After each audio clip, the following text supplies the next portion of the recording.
એવી દીકરીના લગ્ન લખ્યા બાપ કર્યાવર વરવા માટે જાય છે એટલે બાપે દીકરીને એટલું પૂછ્યું તું, બેટા કર્યાવરની યાદીમાં કઈ લખાવું છે? અને આ દેશની દીકરી બોલી છે કે બાપુ, આ દેશની દીકરીએ કોઈ દી બાપને કર્યાવરની યાદીમાં કોઈ દી કઈ લખાયું નથી. બાપે બહુ આગ્રહ કર્યો.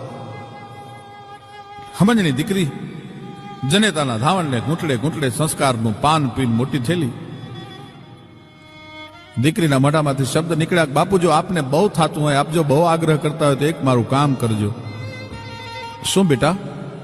કે મારા કરિયાવરના વાસણ વરો, મારા કરિયાવરના વાસણ ખરીદો ને, એમાં મારી એકલીનું નામ લખાવજો, પાછળ આપનું નામ નહીં, મારા પતિનું નામ નહીં. બાપ બહુ સમજણો હતો, દીકરીની ટકોર સમજી ગયો બાપ.